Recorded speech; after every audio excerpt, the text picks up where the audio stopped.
Our next guest warned that the commercial real estate market was on the verge of collapse. I am, of course, talking about Tom Barrack. He's the CEO of Colony Capital. Back with us. Tom, good morning to you in California. Morning, Eric. Great to be with you. Tom, as I said a month ago, you warned that the commercial real estate market was on the verge of collapse. You called for government intervention and bank intervention to prevent an economic catastrophe. That was a month ago. Where are we now? Well, I mean, where are we now is the continuum of Groundhog Day. And I think the government has done a great job, right? The response of Steve Mnuchin, Jay Powell, Congress, the administration, in addressing the package of tapestries that need to be connected was amazing. I mean, they did in 18 days what took us 18 months in 2008. Does that mean the market is no longer on the verge of collapse? No, not at all. I think when we talk about collapse, we're talking about three separate things. We're talking about the financial system that supports the real estate market, which is an institutional banking support system, a shadow banking system, and individual investors all over the world that are buying bonds. And that system is delicate, it's frayed, it relies on one thing, cash flow. So when cash flow stops, you have a problem. And the rule of law traditionally in North America has been if the cash flow stops and you are a debtor, there is a recourse system, a legal system, which will protect the lender. If you are a landlord and renters don't pay, there's a legal system which protects the landlord. All those options are out the window.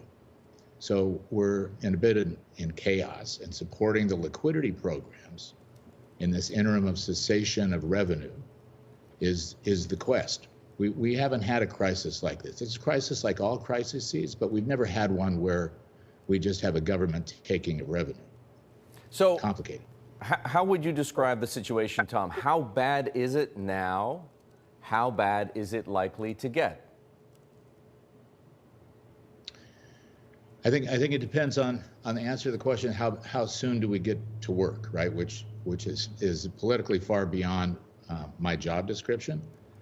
But if America can go back to work in waves responsibly and start creating income in some of these tranches, tranches being everything, right? If you took the real estate world, you take the best today being technology and digital, so radio cell towers, data storage, fiber optics, public storage doesn't require people and stuff. The worst being retail and hospitality, right, where it's just stopped. If we don't go back to work, if consumers don't start buying, and a big problem we have is this separation between the haves and the have-nots gets worse the longer this goes on as we approach 30 million people out of employment. It could get drastic. Drastic meaning... Yeah, what does drastic mean? No, please, continue that thought.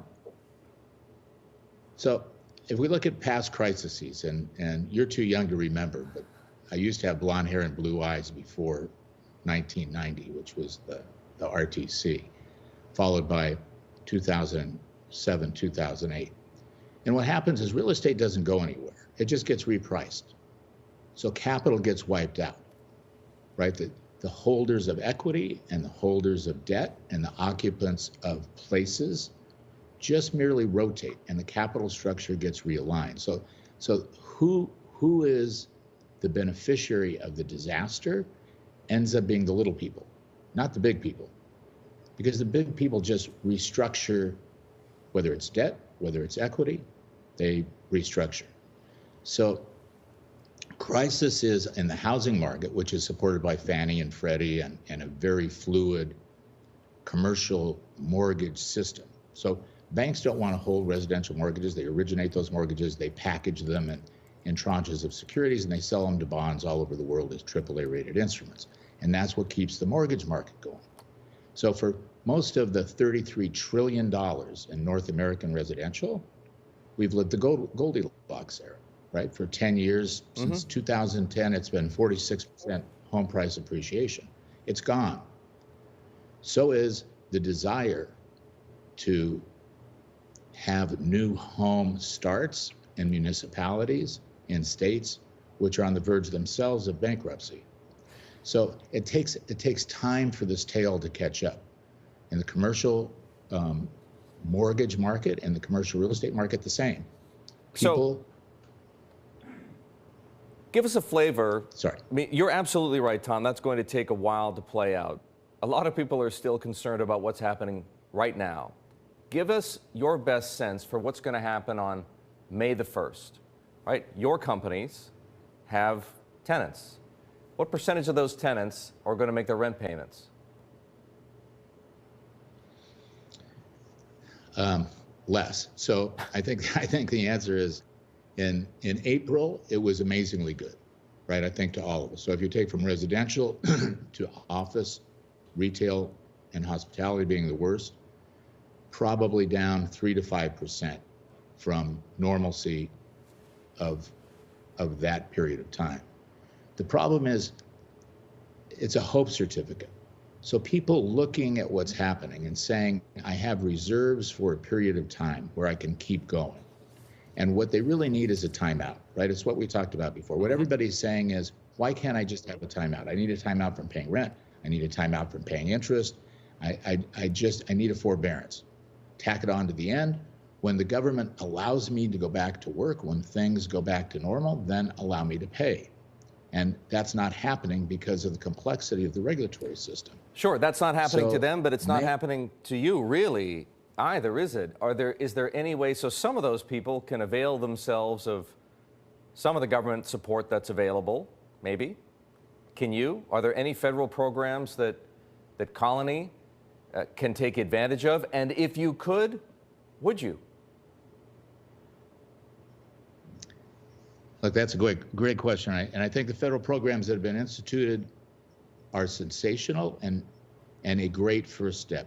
And the answer is no. There's PPP and Main Street are great programs. They're difficult to utilize for companies such as ours, and it's really a bandage on the wound, right? So it's to support an employment base. And no, we're not using those. We're encouraging many of our borrowers and our users to rely on whatever subsidies they can get to continue to make their payments. We're trying to provide workouts and forbearances to the people who need them. But the system is intricate because on top of that, we have shareholders, we have bondholders, we have banks like every other company. So what I had hoped and what most businesses hope, which is an impossible task to put in place quickly, is that timeout, is a broad forbearance. And you see it happening in the residential market. In other words, to punish the little people. Let's forget about the big people. The big companies are going to survive. Colony has plenty of liquidity. It can manage through this process. It will help its borrowers. It will help its renters. It will help its occupants. But the people who get crushed are the people who own the equity, the people who own bonds and debt, the pensioners. Most of the securitized debt across the commercial and residential markets are owned by mutual funds, by ETFs, by insurance companies, by 401k plans. And at the end of the day, the government is going to have to step in and subsidize it all if people don't go back to work, right? It's not a matter of are there going to be more stimulus programs. You could get stimulus up to 10 trillion. When people start looking at the ramifications of business by business, which is dangerous, right? Big brother and government getting into the middle of all these businesses, everybody wants it when they want it, and then when it's done, they say, well, what are you doing in my business? This is the consequence of what we're going to have to deal with. And Congress is doing a good job of trying to limit each other, both Democrats and Republicans, from saying, let's put partisan politics aside, let's think of policies. And of course, the aftermath is something we have to think of, but right now we have to save the patient. And it's going to be complicated. There's going to be a lot of turmoil. There's going to be a lot of agony, and it's going to be fits and starts. This market isn't going to recover fast. It will recover, but not fast.